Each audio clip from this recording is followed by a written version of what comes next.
জন্য আপনাদেরকে দায়ী থাকতে হবে।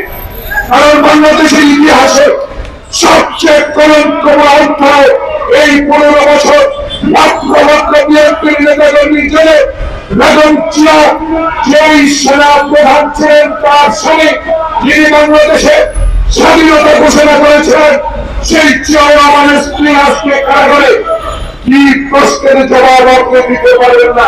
কি কারণে আজ কারাগার দিয়ে অর্থ উনি লুট করেন নাই? যে আপনার ব্যাংকে সে আপনার 3 গুণ 4 গুণ 5 গুণ হয়ে জমা আছে।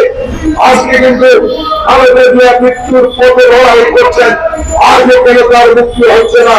কি অন্যায় করেছে মির্জা আলমগীরের মতো একজন সচ্ছল ব্যক্তি, যিনি আজ কারাগারে তার ওজন কমে গিয়েছে 5 কেজি। প্রিয় ভাইরা, কি অন্যায় করেছে মির্জা আব্বাস?